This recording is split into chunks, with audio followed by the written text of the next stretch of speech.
Welcome back. తమిళనాట high drama నెలకొంది. మలుపులు తిరుగుతున్న తమిళ ఎన్నికల కథా చిత్రం. మూడోసారి కూడా అంటే గవర్నర్ని కలవడం, ముఖ్యంగా మెజారిటీ అనేది అక్కడ కనిపించినటువంటి సిచ్యువేషన్లో ప్రమాణ స్వీకారానికి మరింత ఆలస్యమయ్యేటువంటి అవకాశాలు అయితే క్లియర్గా కనిపిస్తున్నాయి.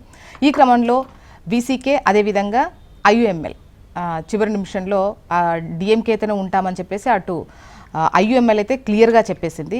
వీసీకి సంబంధించి ఇవాళ ఒక డెసిషన్ చెప్పేటువంటి ఛాన్సెస్ ఉన్నాయి. సో మ్యాజిక్ ఫిగర్ను టచ్ చేసేటువంటి సిచ్యువేషన్ అయితే ప్రస్తుత పరిస్థితుల్లో కనిపించట్లేదు. మరి ఏం జరగబోతుంది అనేటువంటి ఉత్కంఠ అయితే తమిళ రాజకీయాలకు సంబంధించి కనిపిస్తోంది. డిస్కస్ చేద్దాం. గెస్టులు కూడా సిద్ధంగా ఉన్నారు. ప్రస్తుతం స్టూడియోలో మనతో పాటు ఉన్నారు అశోక్ గారు, వీరు బీజేపీ సీనియర్ నాయకులు. నమస్తే అండి Ashok garu, welcome to the debate. And Congress senior నాయకులు కత్తి వెంకటస్వామి గారు. నమస్తే అండి వెంకటస్వామి గారు, welcome to the debate. Maybe live drop అయినట్టుంది, మళ్ళీ లైవ్లోకి తీసుకుందాం. ముందుగా అశోక్ గారు మీతో స్టార్ట్ చేస్తాను. ముఖ్యంగా తమిళ రాజకీయాలు చూస్తుంటే ముందుగా మీ ఒపీనియన్ చెప్పండి, ఆ తర్వాత నేను క్వశ్చన్ రేజ్ చేస్తాను.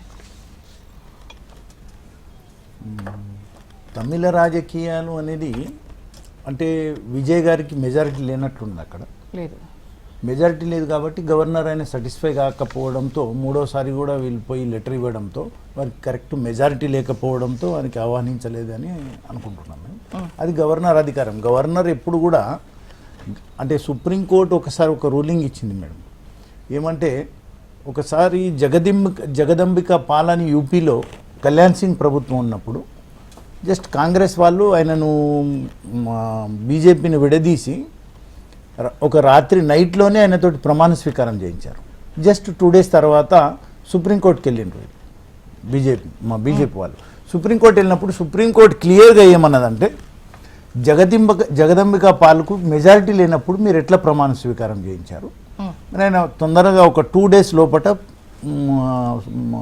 అక్కడ హౌస్లో ప్రమాణ స్వీకారం మన బల నిరూపణ చేయాలనేది చెప్పారు.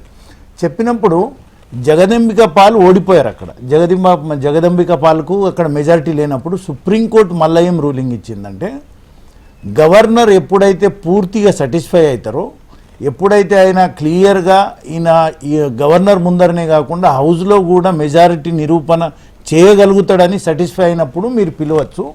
ఎవరినంటే వాళ్ళని పిలిచి, ఇద్దరు వ్యక్తులు ఉన్న వాళ్ళని కూడా పిలిచి మీరు 2-3 రోజులు 4 రోజులు ముఖ్యమంత్రిగా పరిగణించలేదు.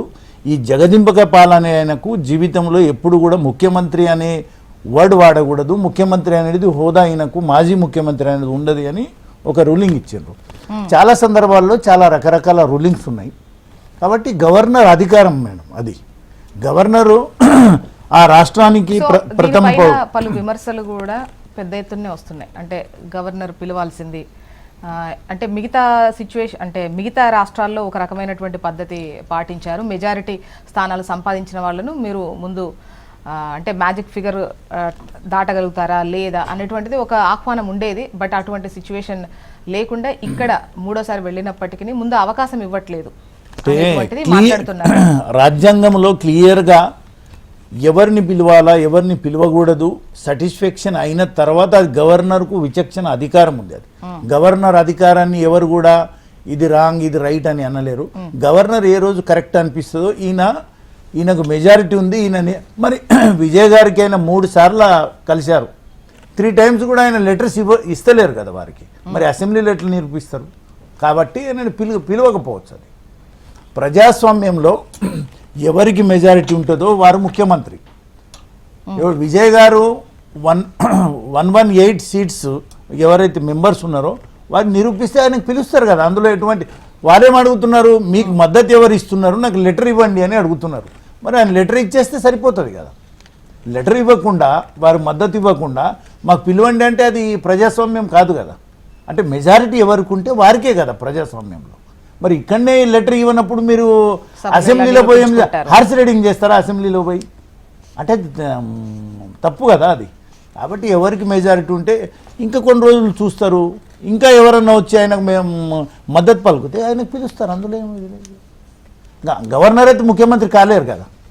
ముఖ్యమంత్రి ఎవరు గెలిచినో వాళ్ళే అవుతారు. గవర్నర్ అయితే ముఖ్యమంత్రి కాడు కదా. మరి ఎవరికి మెజారిటీ ఉంటే వాళ్ళకి ఇస్తారు. అందులో పెద్ద విమర్శించుడు, అందులో గవర్నర్ ఏం చేస్తున్నాడు అనేది చాలా రాంగ్ అది.